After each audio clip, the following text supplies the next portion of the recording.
Hey everybody, this is John with House of Tortured Souls live, coming back to you on a rather warm and beautiful day here in the Eastern Shore of Maryland, where we're reaching the highs of almost 50 degrees in this ridiculous winter that we're having. My very special guest today can argue that with me, as he's sitting in the Lancaster 20-ish degree Lancaster, Pennsylvania, Mr. Mike Lombardo. Mike, how are you? I'm doing good. It's the frozen wastes here in good old Amish country. How that kind of makes me wonder. I've been out through Lancaster, driven through there many times, especially traveling to the Midwest to see family and so forth. Beautiful, beautiful country out there. And I can imagine the scenery for you, as far as setting up for filming and so forth, is probably really easy to do. But I guess my question to you is, and I know there are towns and so forth, and it's not like you're the only person that lives there, but how is the drive for the horror scene out in Amish land? The horror scene in Lancaster? Yeah. At it. This area is, let's just say, not exactly horror friendly. But I mean, it's getting better. It's getting better. There's little I call it pockets of resistance. There's a bunch of weirdos. A lot of cool weirdo artists came from my town, so that's really fun. But it amazes me that with the birthplace of the modern zombie, 4 hours away, it was just a hike, but Pennsylvania's home of the undead. We've got The Blob, was shot only 45 minutes from here, and like nobody knows these things. Right.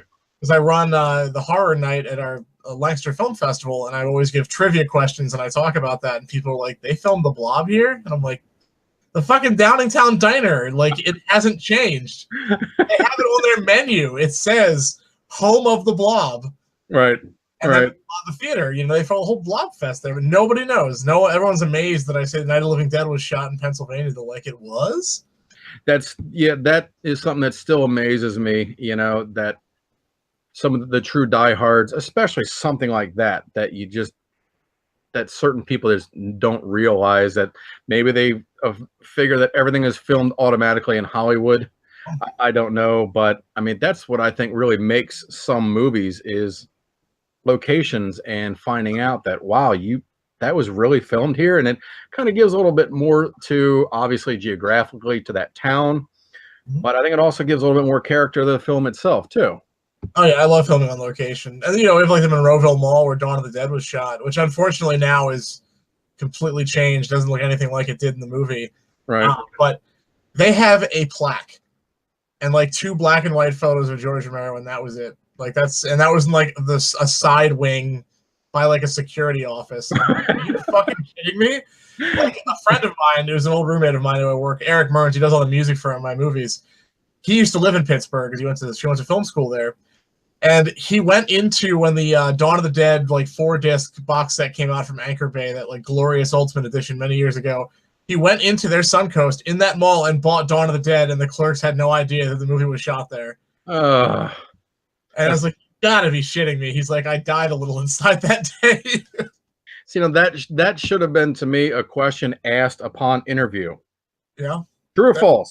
Was this film filmed here, yes or no? And of course, 90% of them are probably going to say no. Next. Yeah. Especially at some place like Suncoast. My God, that used to be one of the best stores to ever walk into in my life. They just closed the Suncoast here. It was one of the last Suncoasts in the country. They just closed it like 4 months ago. I was going to say, I haven't even heard the name. I think the last one I went to was probably, I want to say 8-9 years ago.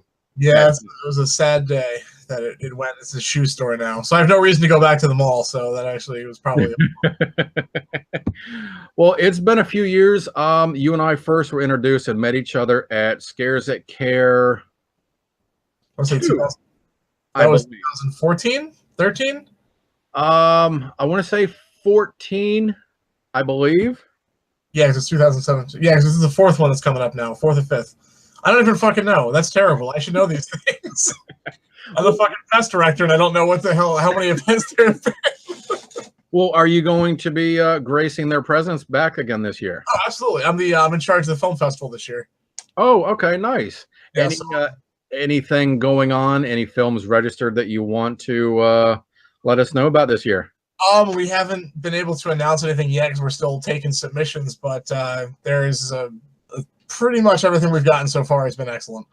Oh, So good. I've Yeah. got to invite a lot of filmmakers that I've met in my travels for Doomsday. So there's some ringers, I guess you could call them, that are hopefully going to be playing. They're really, really good. I'm really trying to amp up the festival this year because there's some great fucking stuff. Yeah, I spoke to Joe Ripple over the when I guess it was over the fall, right around the end of October. Joe Ripple, for those of you who do not know, is the founder and CEO of Scares That Care, charity organization whose annual charity weekend takes place in Virginia at the historic. Crap, you have to help me out here. I apologize. Doubletree Hilton in Double, right in Williamsburg, correct? Mhm. Right. Sorry. It is always a great time and growing every year.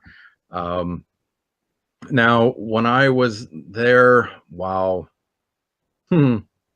Sorry. Yeah. I just can't believe how many years it's have gone by. But since then, you have made quite an impact. You have released, written, directed, and produced by, I believe, Mhm. all by you. Yep. I'm Dreaming of a White Doomsday. Yes. So my first feature-length film. Incredible movie. Thank you so much for giving me the opportunity to view it. Thank I you. thoroughly enjoyed it. Tell me a little bit about where the whole mindset came from for that.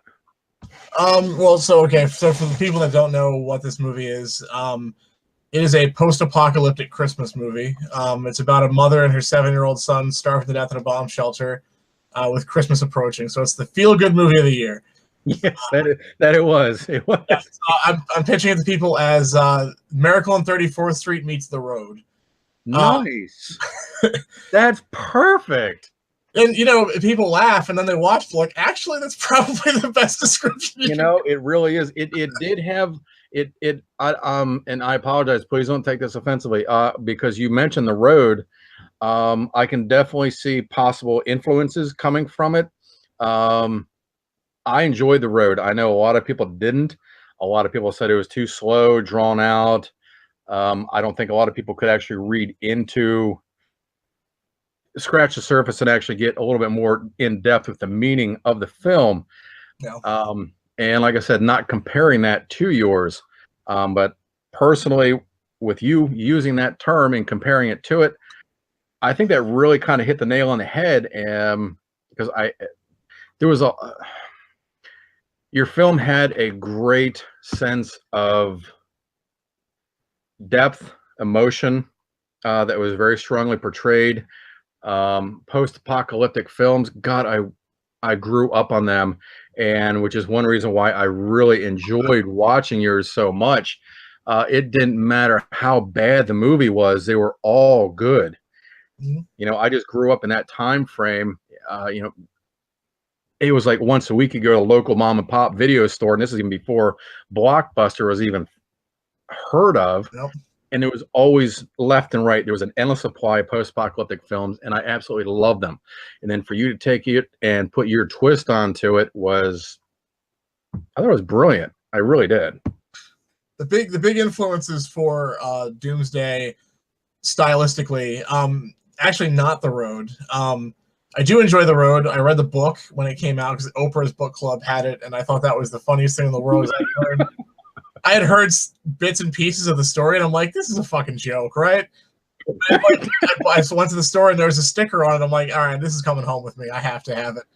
So I read it, and I was like, wow, to think of the Oprah Book Club women like going through that nightmare of a novel.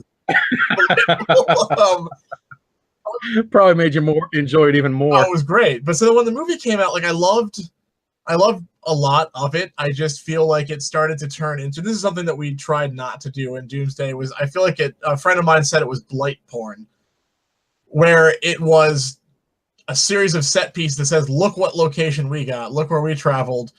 And there was a lot of like Katrina stuff, and it looked cool, but it just got old after a while. It's like, okay, I get it. An apocalyptic place. Like, sure. Moving on.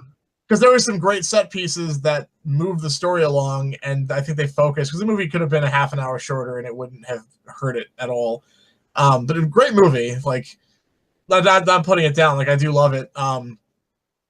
But the honestly, the biggest stylistic influence for me was I'm not sure if you're familiar with Metro 2033.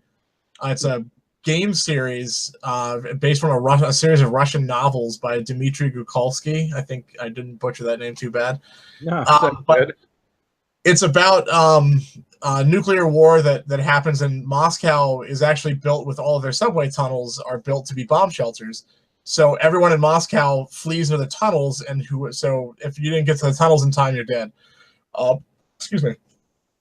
So it picks up 25 years later, and society has rebuilt itself in the subway tunnels, and every station is a town, and bullets are currency, and there's creatures everywhere, and it is the fucking most nihilistic, like, pitch black novels ever, and they've made video games out of them that are just fucking brilliant. And I had this. Doomsday was a short story I had written in 2012. So it was going to be kind of scattered, but it's all going to come together, I promise. 2012, I written the short story version because my mom was diagnosed with kidney failure, stage 4 kidney failure, and was in the ICU for about, I want to say, like 8 or 9 months, and things were not looking good. So I was kind of going batshit crazy, and all of my family, my brothers and stuff, they were in different states. So I was the one that was dealing with the day-to-day of it, and I had to kind of be the go-between, and I had to kind of not sugarcoat, but kind of offset how bad things were to everybody, because I was getting 15 phone calls a day, and I'm like, okay, this is what happened now, and then I'm visiting my mom in the hospital, and I can't say, like, well, this is bad, and this, so I just kept up a happy front and tried to, keep as strong as I could. So to stay sane, I wrote the story, which basically boils down to watching somebody that you care about slowly fading away and being powerless to help them, and that the drive to hide reality from somebody, it's very much, what we do with children. We don't want them to know about the horrors of the world. This is why we make them believe in Santa Claus and all that stuff. Is, it's a lot of that. And I had 2 nephews that were like 6 and 7 at the time, so that paternal instinct was starting to come out of me with them, and all that kind of morphed into the short story, which was published in, like I said, in 2012, got really popular, and people were like, you should make this into a movie. And I was like, how the fuck am I going to shoot this? I have no money.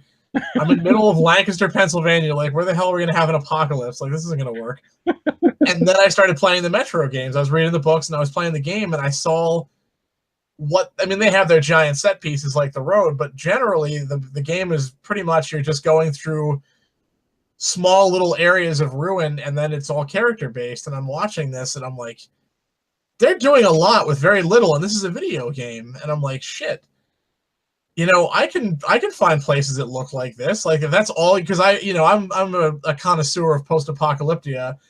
So I was like, if I'm satisfied with just little glimpses of things, then a normal audience would. And I'm like, okay. So I started looking around, and I had met someone at a film festival who was local, and he had expressed interest and wanted to work on the movie with me. Actually, it was for the horror fest. He was dressed as a Dawn of the Dead zombie, and I was hosting a makeup contest. So he had blue skin, and I was like, you won. Like, instantaneously, I'm like, you won. So that's how we met. So he messaged me on Facebook one day, and he's like, hey, I want to help you on a movie. And I'm like, you don't happen to know any bombed out post-apocalyptic locations in Lancaster, do you? Not even 30 seconds later, I fucking kid you not, he started sending me photos of every location we used in that movie. I did not know that his hobby was urban exploration. So he would just find places, and he's like, I can take you on a scouting trip tomorrow. So we went around for 9 hours with a camera and just photographed everything we possibly could. And I was like, we can actually do this. So a year and a half of building props and making costumes and all that shit, we finally got to shoot what was supposed to be a short film. And then halfway through it, I realized that we had accidentally started to make a feature. So 3 years of production on weekends, and we have I'm Dreaming of a White Doomsday. And has been getting very, very high acclaim. Every place outside of House of Tortured Souls. Everyone I've talked to, readings, word of mouth, everyone absolutely loves the film. Oh, that's good to hear. Really, really good reviews. Now you are still in support. You are doing film festivals, I believe, next weekend. Yep, I'll be in There's gonna Atlanta be- for Days of the Dead. Is our first Right. screening of 2018. And then you have one in Philadelphia. Is that correct? February 17th, we're going to be at South Street Cinema. The Philadelphia Unnamed Film Festival runs little screenings throughout the year, and they had contacted me about possibly screening it, and I sent them a screener, and they got back to me and said, let's do it. So that'll be a lot of fun. That's awesome. Congratulations, man. I love to see the push going on. South Street, that's actually not far from me. Shoot, I'd love to actually try and come up there and We'd love to come up and support you on that. Now, is it an independent showing, or is that actual film festival? That is, I don't actually know. I was wondering that because I went through their page. I think that they have their main event in October, and then throughout the year, just have screenings of random indie and cult movies. Because this place is like a pop-up theater. It's like a little micro cinema. I think it's only 40 seats, and they just hold like $5, and you get free popcorn, from what I understand. They just run cult movies every day. So I'm really excited because it's kind of like the Film Fest equivalent of like a punk rock basement show, I feel like. Okay. You know, and with the movie stuff, I mean, I grew up with Troma, which actually Tromeo and Juliet's playing this weekend, I think, with Will Keenan in attendance, which is awesome. Nice. But I grew up with that kind of stuff, like that DIY punk rock filmmaking. So this is like the coolest venue for me. You know, it's like most people want prestige, but it's like, no, I want this small little like tack a bed sheet on the wall and let's project it. You know. So, all right. So, outside of your filming, give us a little rundown about the average, the Monday through Friday guy of Mike Lombardo. Well, this is going to come as quite a shock to people, but I'm actually a pretty normal person. My day to day, I work full time at a pizza shop. I've been there for 16 years. Right. So I manage a pizza shop. That takes up a lot of my time, and then I come home and I'm a hermit, and I just write and I work on special effects props and watch the movies behind me. You can't see my bookshelves are on the other side, but they're 6-foot floor to ceiling bookshelves. And but yeah, that's pretty much it. Hanging out with if I'm working with somebody, then I see them all the time, but if not, I don't really see anybody during the week very much anymore. I used to have a rich social life, but I'm too busy for that now, which is a blessing and a curse.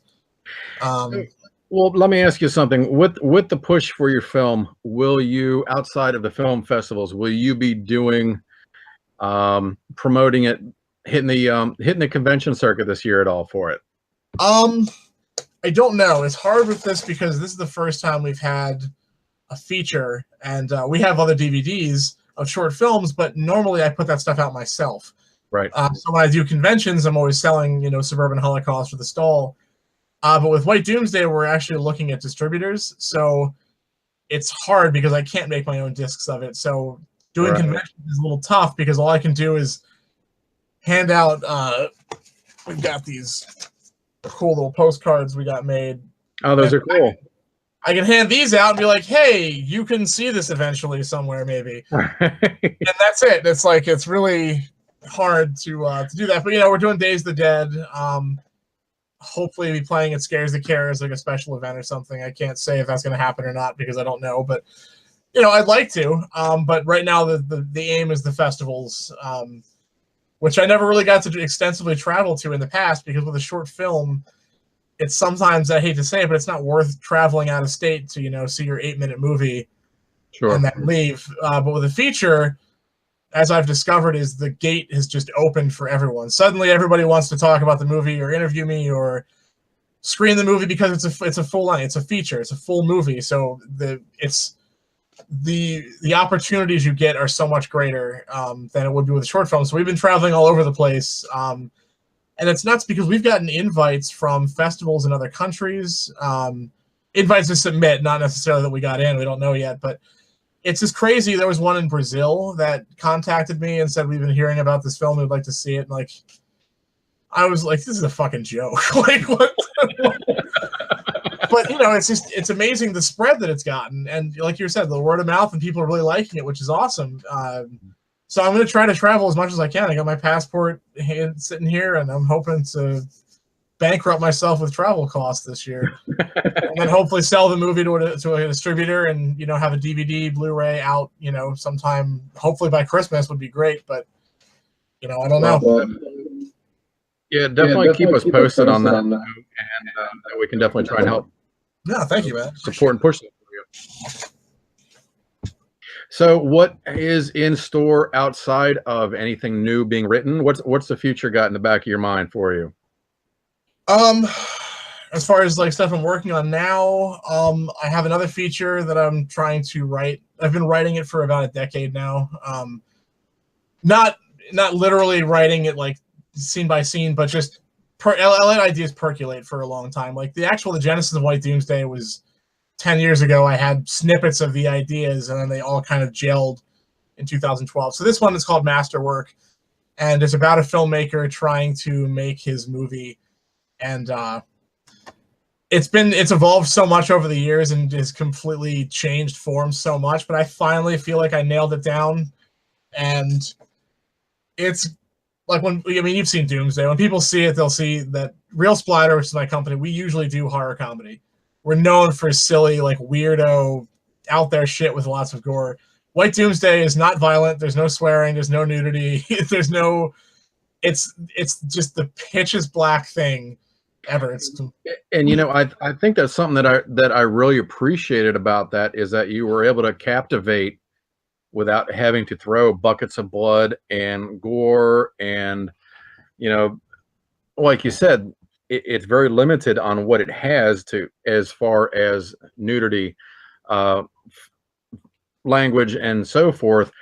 It's character and story driven, which I really appreciated, that you didn't have to give the audience that, oh my God, that wow factor, or make them turn their stomachs or anything like that. You actually, what was in front of them is what kept them there.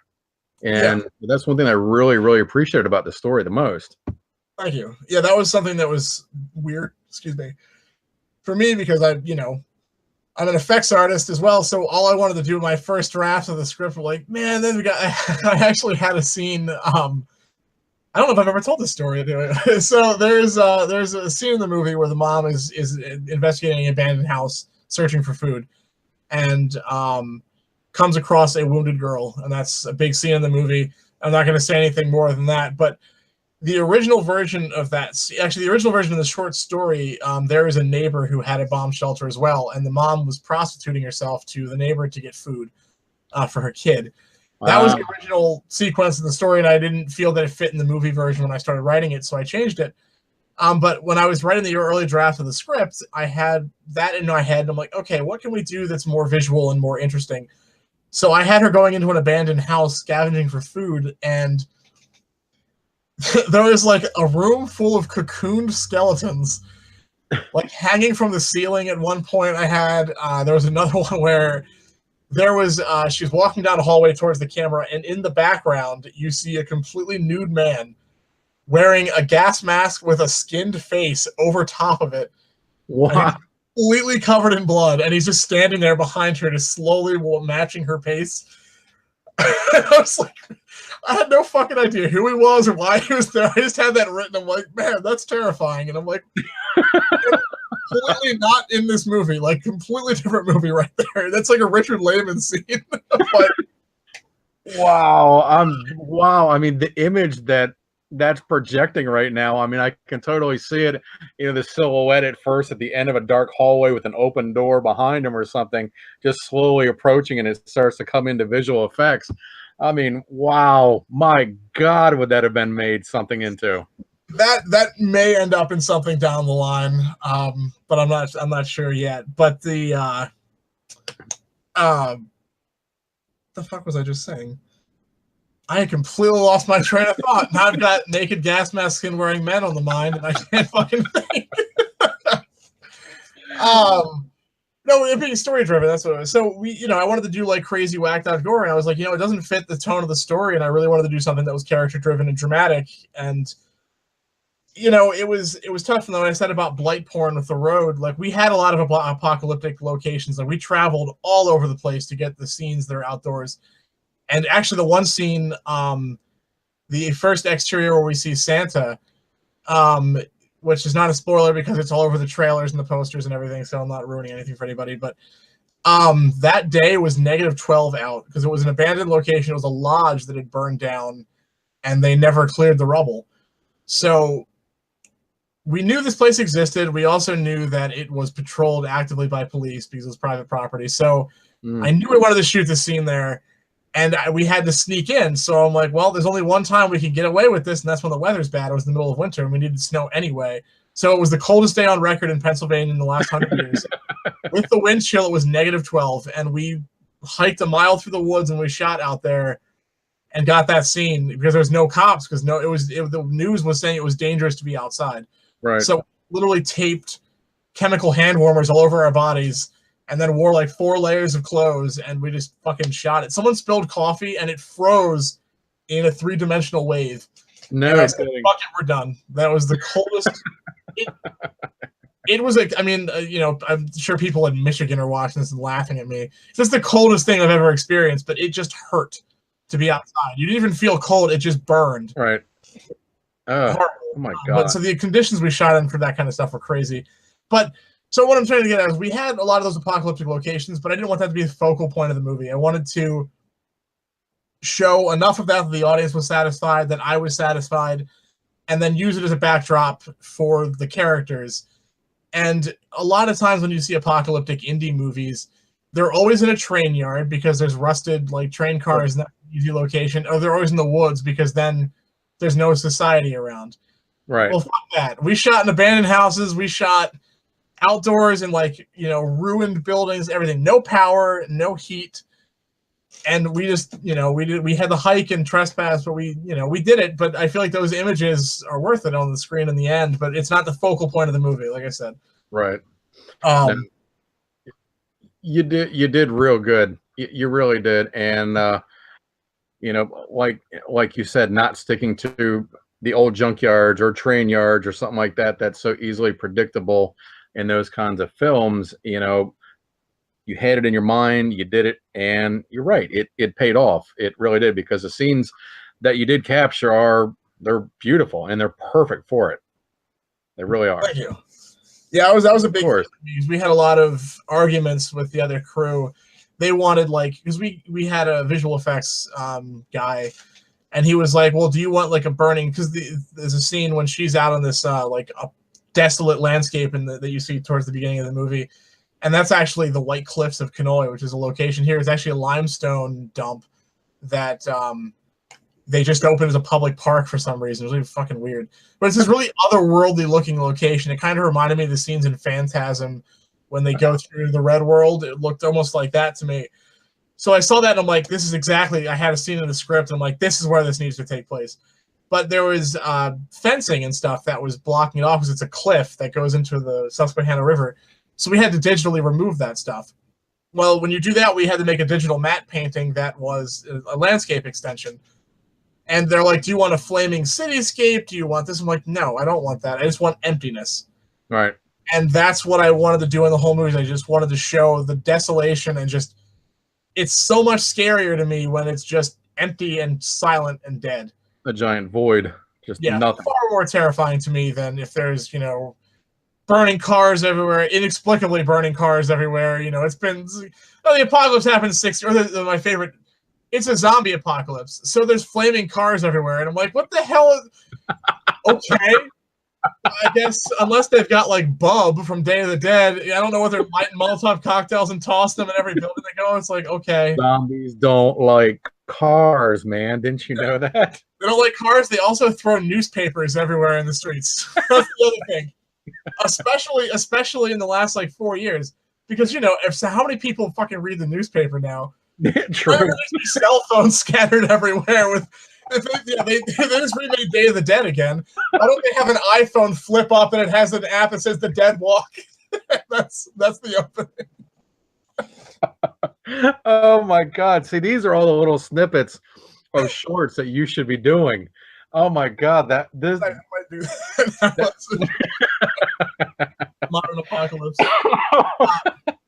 But to bring this around back to what you would actually ask me instead of me rambling, Masterwork has percolated for quite a number of years, and it's basically what I want to get across. I want to de-romanticize the process of filmmaking and especially of being an artist, because everyone had all the movies that are made about someone like a writer or someone trying to make a movie. They're usually like uplifting and fun, or they're quirky and they're always doing quirky shit. Well, this is not that. This movie is pretty pitch black in its portrayal of what it's actually like to sit down and try to write a book or make a movie, and just the insecurities that plague you and how it destroys your relationships and the obsessive nature that you have to have in order to see a project through and how that can affect your life.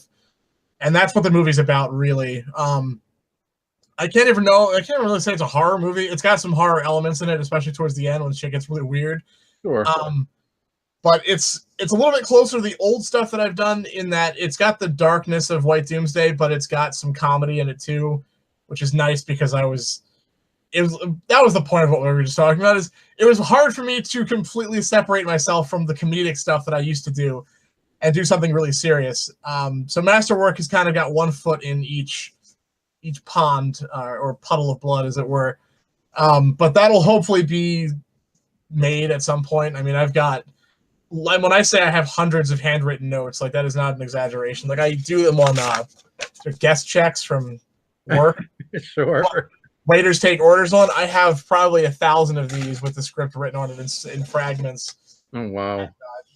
So that's like my dream project. So that'll be the next thing. I'm also in the middle of compiling a short story collection right now, which will hopefully be out in time for Scares That Care. Nice. Because a lot of people don't know that I write fiction too. I just do it very infrequently. But I have probably a half dozen published works that I really wanted to get into a collection, and I wrote, actually this month alone, I've written 2 more stories. One's called The World in the Window, and the other is Please Don't Tap on the Glass. And my fiction generally runs in the much darker direction too, like Doomsday did, with a couple gross out erotica stories thrown in there for just for flavor. Nice. That book will be called The People I've Been. Tentatively, it's called that, and the cover is going to be a man wearing a skin mask, and there's a bunch of masks in the background hanging on hooks. I like that. The idea being that each of those stories is like a little snapshot of the author's life when they wrote it, and I can sit and read back on all this stuff, and there's always dealing with personal demons in these stories. That's what I always write about. So I'm like, I know exactly where I was at that point in my life, and that point, and I feel like a completely different person has written or made every movie that I've ever done. It feels like a whole different person has done that when I look back on it. So that's the idea of the concept behind the title, for those who care. I'm definitely going to be anticipating some of that work in the future. Definitely intriguing stuff. Let me ask you, you're talking about getting proper distribution for Doomsday. Yes. Now, I've spoken to a lot of other independent filmmakers. One that really comes to mind the most is Billy Pond. Spoke to him, and with Circus of the Dead, okay, he had made the film 3 years ago, I believe. 3-4 years ago, it was done, completed, sitting on it, waiting for proper distribution. Good guys, bad guys, dollar signs, they're all about their dollar signs, so to speak. Now, have you had, obviously with the finished product, I'm sure that you've talked to a handful of distributors.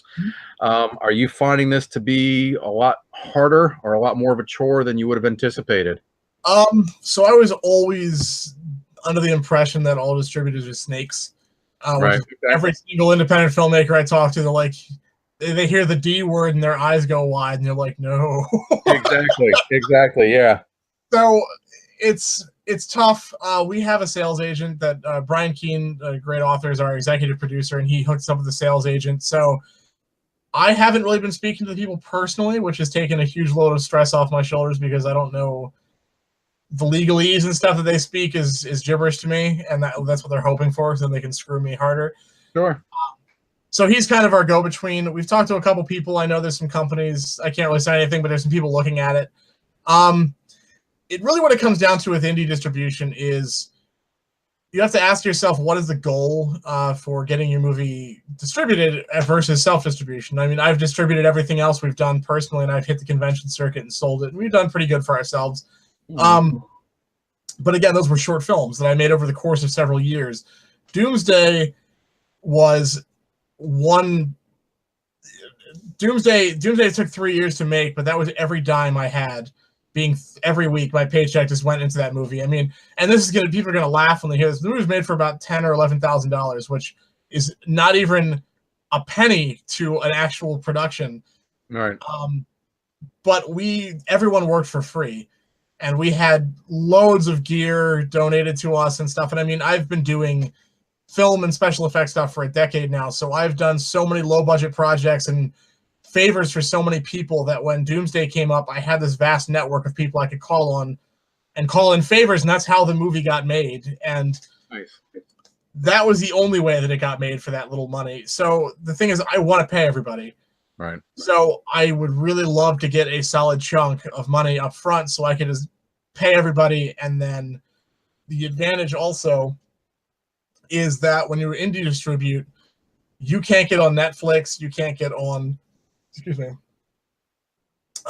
you can't get in normal stores. There's what's called an aggregator. So basically, if you're an indie person and you want, if I put out Doomsday myself, I would have to go to an aggregator and say, okay, here's my movie. You can now sell it to Netflix, but you're going to take 10%, and then Netflix is going to give me whatever pittance they give you. So I'm basically making no money at all off of that sale. Right. And the same with getting into stores. They want to do the same thing. They're like, okay, well, we'll be the middleman, which just screws you. So and Amazon even does that. If you don't make your discs through their disc creation service, they charge you warehousing fees. They charge you extra shipping fees. You can only have 5 copies at a time in their store, depending on what level of sales that you have. And then you can gradually build up to 6, 7, 8 copies. But it's a big minefield for that too. And, you know, technically with an indie movie, you can make more money self-distributing, but it takes a much longer period of time. And I would rather get the money up front, be able to pay everybody, and then have a solid chunk to start working on the next movie. And also getting a real distributor, if you get into stores, you're getting the movie out there more. The exposure level is much higher. Right. And so it kind of comes down to a matter of, is it worth it for the reach the movie will get and the legitimacy that's added by it being in stores? Or is it something that you want to tour around and keep the rights to? Because that's an important thing too. Giving up the rights to my baby is like terrifying. Right. So I'm not really sure what's going to happen. You know, if I don't see a distribution deal that I feel is fair and is going to benefit everyone that worked on the movie, then I'll self-distribute, and then they'll get 5-cent royalty checks every week for the next 20 years. But I mean, the thing is, I don't want to sound like I'm being mercenary. I'm not in this to make money. I need to recoup enough that I can keep making movies. Oh, of course. No, you want to be able to refuel and, you know, reinvest in yourself. And I think that's, you know, that's common sense of, you know, you're not looking to get rich off of it, but you want to be able to at least get back what you put into it. Yeah. And make your next project. So, well, let me ask you, because you mentioned stuff like Amazon and so forth like that. I know a lot of films are, you know, a lot of people I'm reading are now advertising their indie film is now available on video on demand, Amazon Prime, and so forth. Is that basically kind of the same thing that you were just covering? You, and if so, do you get any kind of royalty out of it for every purchase that someone rents the film? Yeah, so I haven't looked extensively into VOD yet. I've talked to some people about it occasionally, and some people are doing really well on it. VOD, the biggest problem with VOD is the minute that you go up on Amazon Prime or iTunes, any of that stuff, Pirate Bay is having a party. Yeah, right. You're already, and I mean, I'm not dumb enough to think it's not going to get pirated. I know it's going to get pirated. Hell, sure. I've already had people emailing me saying they saw it on torrent sites, and I'm like, yeah, that's not, it can't be real. Like, the file's not out anywhere, so it's bullshit. But the fact that we have done something that's gotten enough notice that people are trying to pirate it, I guess, should be flattering. But so VOD is a big problem. Right, sure. And like I said, people are going to pirate it. That's the fact of life. It sucks, right. But, you know, whatever.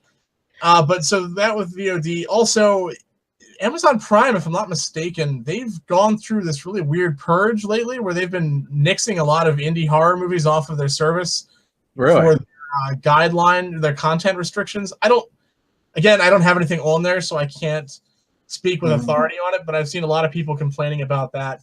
But I mean, VOD is definitely a really solid platform to release on, and especially if you're also releasing it, with your own DVD and all that kind of stuff. Like, piecemealing out the rollout is a really smart move, and that's something I hope that we can do. But if we sell to a regular company, they're probably going to want VOD rights. They want DVD and Blu-ray rights.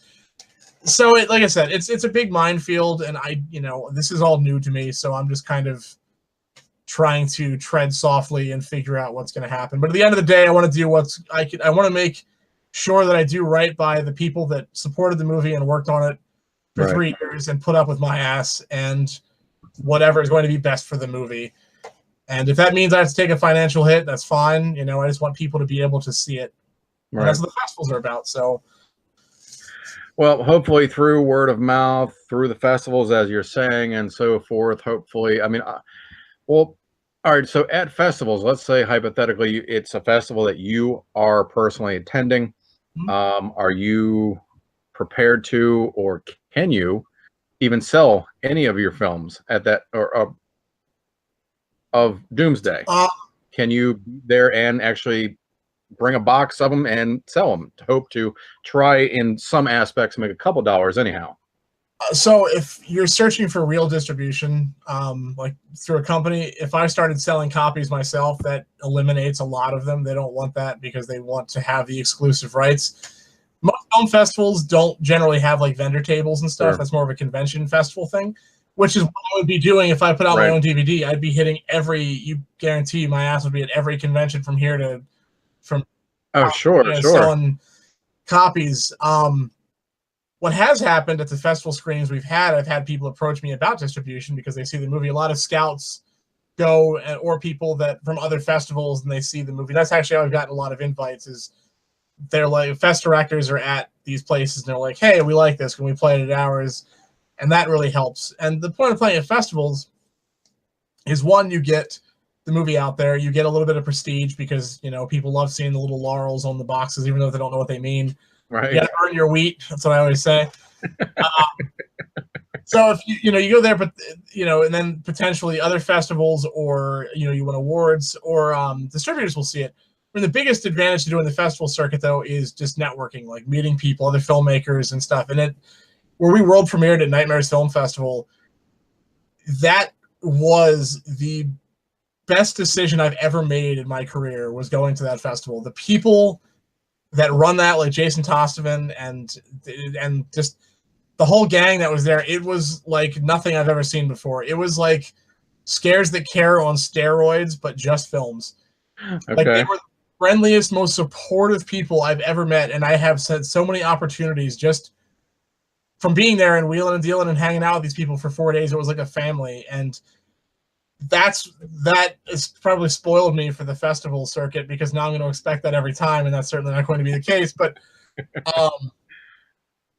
if you make a movie and just sell it outright without doing festivals, which a lot of people do, and sometimes it's smart to do that, but like, you miss out on that, and that's a huge thing. Is, again, you got to decide if you're trying to make money up front or you want to play the long game. And it's, they both have their advantages, but I'll tell you, man, even if Doomsday completely flops, I am so fucking happy and indebted to the people that I've met because of it. It's just been huge. Like, I've never experienced anything like it in my life, just between, people like you, the press, and fans and friends and new friends and filmmakers and everything. It's just been such a crazy journey coming from a town that hates horror movies. Like, I get side-eyed walking to work every day because I wear horror t-shirts and I have tattoos, to go to these places where everyone, I can walk up to someone and to ask them what their favorite scene in House 4 was, and they can tell me. It's just amazing. And that's a hard ask too. Like, your favorite thing, to say the least. So I guess being out in Lancaster, where you are, folks, before we officially started the show, Mike and I were having a long conversation about Halloween props, decor, growing up, and the unfortunate downfall of the Halloween circuits and stores that are out there nowadays.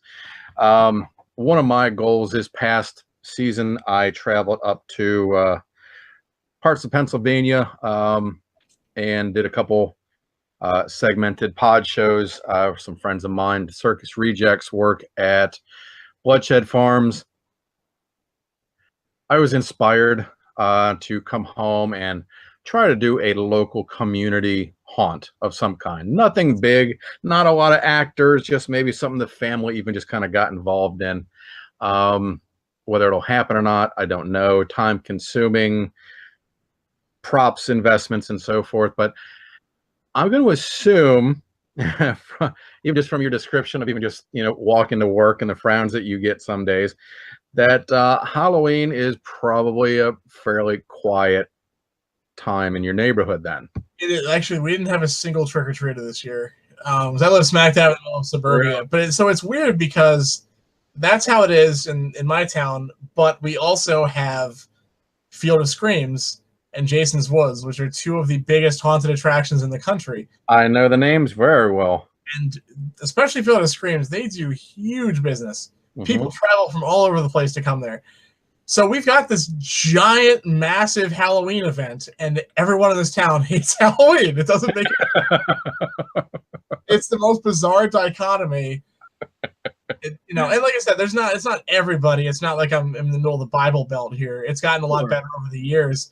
Actually, ironically enough, like the local newspaper did a full story on White Doomsday and me, and I'm like, nice. This is the first time I made the paper that wasn't the crime blotter. This is great.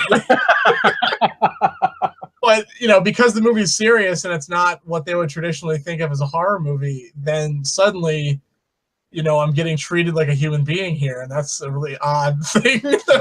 Right. Yeah, it's going to be kind of funny after, it's all maybe the word I can use a bit more amongst some of the local people in town where you're at, and maybe some of them actually get to see it and they start recognizing some of the scenery and so forth like that. And then, especially the parts that's on, no trespassing and private property. I'm sure that'll go over well, but you know what? I think it's going to come across well. I think it's going to be perceived by the public really well for you. I definitely wish you the best, man. I am a fan of the movie. I thoroughly enjoyed it. Thank you. And definitely keep us posted on everything. And especially when you do comfortably decide on distribution, because it's something that I'm definitely going to want to add to my wall. Trust me on that. Thank you.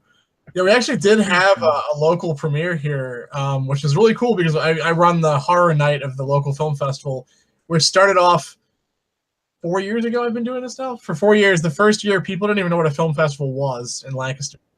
And it has grown so much, and the horror night now outsells every other night of the festival because I do the shtick. We have people in costumes, we have trivia and everything.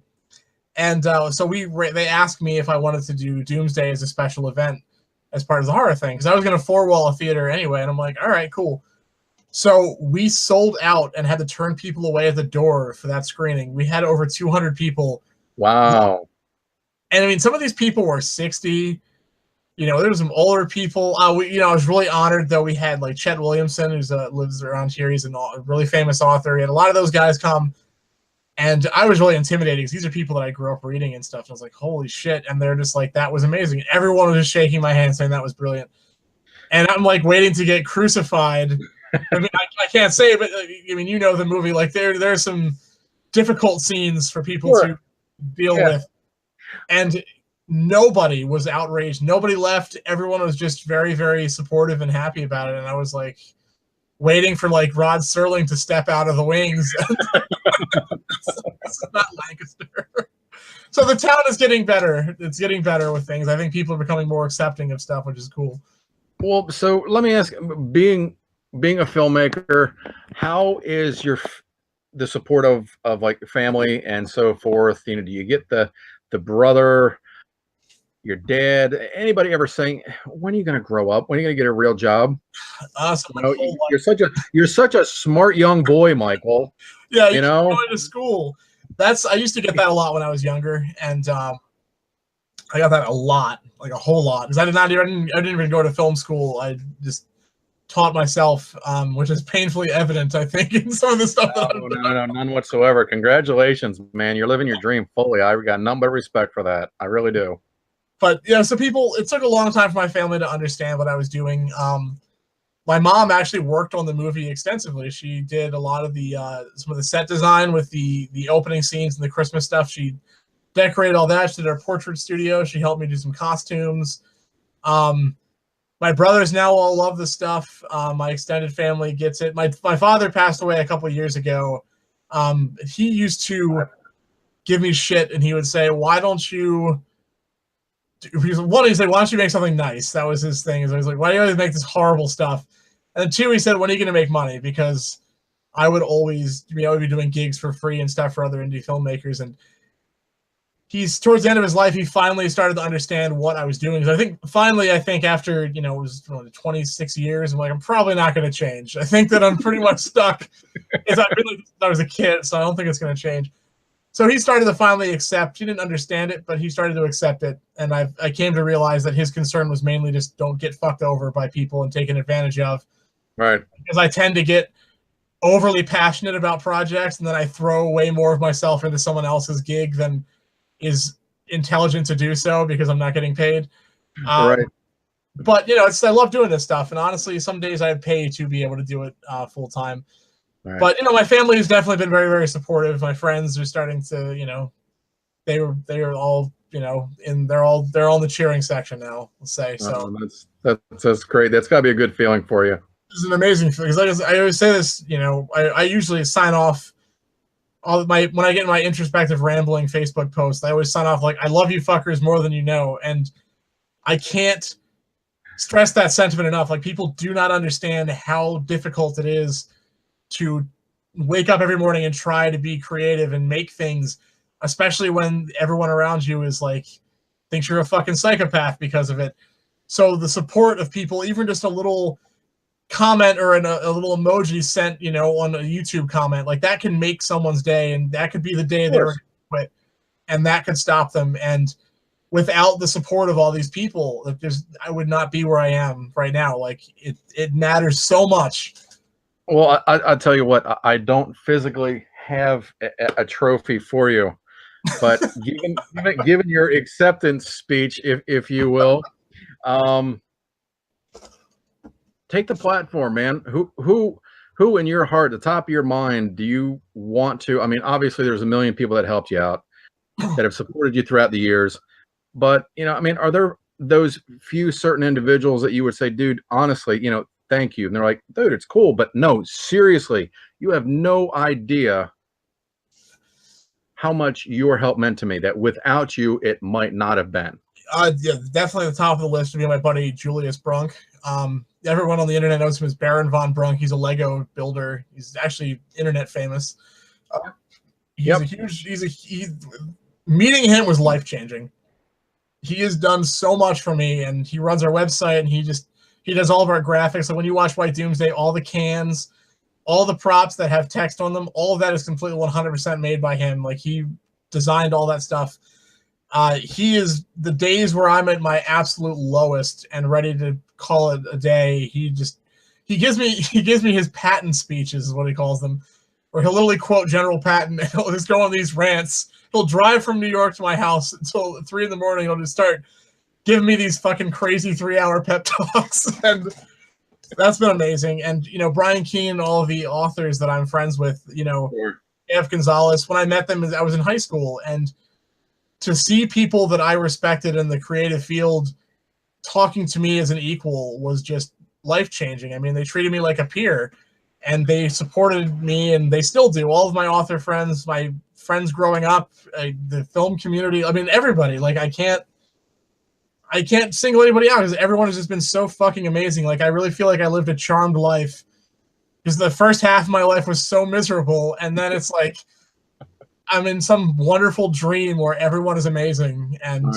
just Right. spectacular. So I try to pay that forward as much as I can and help other people. I'm at conventions a lot, and you'll have 12, 13-year-old kids coming up to me that want to be makeup artists and stuff, and they see props, and I'm like, here's my email. If you ever need help, let me know. And it scares the care. There was, I'm not going to name names. I don't want to make anybody feel uncomfortable, embarrassed, but there was a young gal who was introduced to me who wanted to be a makeup artist, and I gave her a DVD, and I'm like, here's some websites, here's some books to check out. A year later, I come back to Scares the Care, and she has these amazing effects bits and costumes that she had done on her father, and they brought me some Ghostbusters toys that were still in the package and all these presents, and they're like, thank you so much for your help. Like, this was huge. Yeah. And I eventually I had a couple extra Tom Savini effects books, and I sent them to her, and really, she was like, you really fostered this in me, and that's really awesome. And people tell me all the time, they're like, I read your posts and everything, and it's really inspiring to see someone out there doing it. And that's like, my heart grew 3 times that day. It's like the Grinch.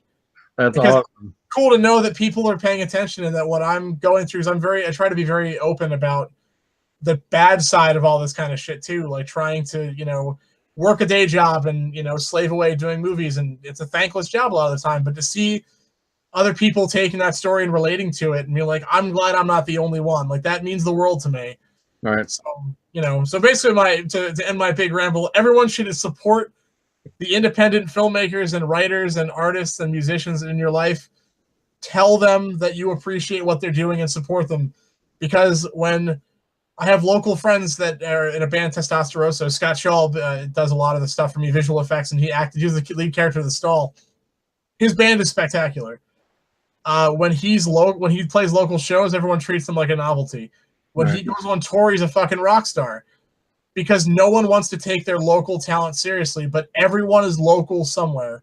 Sure. Steven Spielberg was fucking local somewhere, And it's so easy to dismiss people when they're doing weird shit or, creative stuff, like, yeah, whatever, Don't do that. Support them, because they could be the next big thing, and you could help be a part of that. Very, very nice. Wow. If I ever could have heard an acceptance speech on TV close like that, I probably would have actually stayed awake to watch that shit. No, that was beautiful. It really was. Mike, I can't thank you enough for taking the time to sit with us today. I really can't. Anything you want to close out with today? Well, first of all, thank you for having me. And I guess really I just want to say thank you to everybody that's been supporting White Doomsday. The rollout has been insane. Everyone's sharing the posts and talking about it and asking when it's going to be out. Like, you guys are beautiful. I love you, and I hope that you'll be able to see it soon. So just keep checking realsplitter.com and the Real Splitter Facebook page for the dates. And, I'll see you there. And buy DVDs from realsplitter.com. Help me travel. All right, you guys, that's it. This is John with House of Tortured Souls Live, thanking you guys again. Mike Lombardo, thank you very much. We appreciate it. We'll see you guys soon. And as always, keep it evil.